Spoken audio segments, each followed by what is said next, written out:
humanity has these problems, and we can see them, and they're obvious, and they're widespread over humanity. They're sociological, they're systemic, and they're individual. But what happens when we go from looking at humanity's problems to individuals' problems? Because it's nice, in a sense, there's an escape to pushing all the problems out there. To saying, oh, it's the international cartels, oh, it's the government, oh, it's these guys and these guys.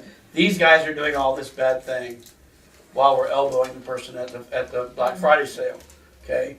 It's comforting to us, in a sense, in kind of a sad, sick way. But it's comforting to individuals to blame it on the big thing, the big guys in the world, and therefore considering us to be okay.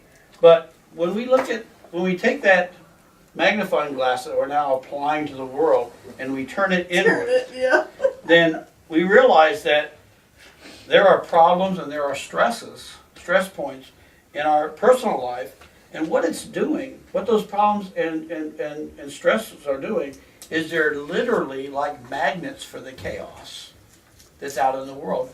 It pulls the problems of the world into our personal life. So I'll give you an example of how that happens. So we go out and we say the stock market lost 600 points, or 6,000 points, or 2,000 points. Pick a number. And therefore, all the businesses are going to lay people off. And so now we start stressing that my job is at risk. I'm taking that chaos in the financial sector and I'm internalizing it. Even before I get laid off, even before a penny is coming out of my bank account, even before I've lost a dime on my check, I'm already stressing out. Oh, and then they have a layoff and it doesn't affect me. Oh, I'm next. It's going to happen. And all of a sudden, it's really hard to project positive things out into the universe when people around you are getting laid off and fired.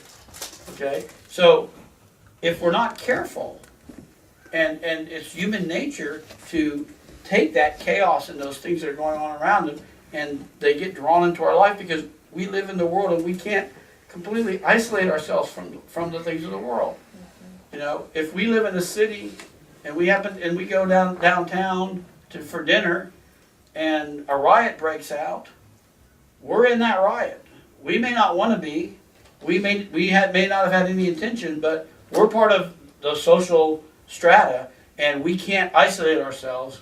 And if we move out to the suburbs, then some guy with a rifle goes into our schools in the suburbs and shoots our kids. Okay? So whatever we might try, and we might think we're safe, and the problem is out there and not here.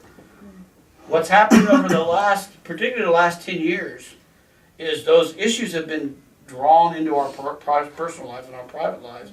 And where we have problems and where we have stress points in our lives is where that stuff settles in. Okay? Where we're okay, some people say, well, I'm okay with that. I'm okay with the finances. Well, then that's not going to be the stress point. But if I'm not okay with relationships and I have a hard time of really expressing love, the stress point might be there.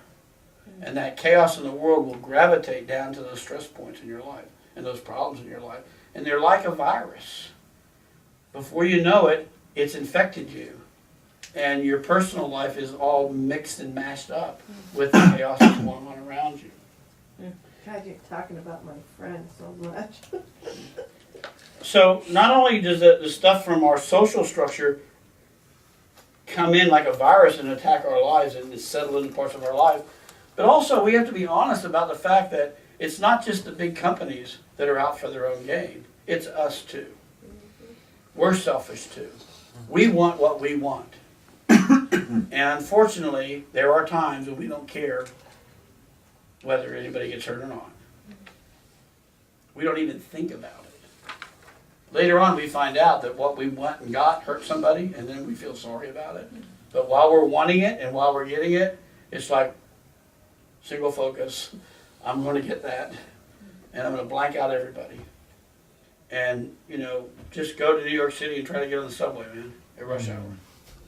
And you can find out that your legs or arms are stuck out there and get broken off and people shove you here or there, and they don't care because they got to get to work.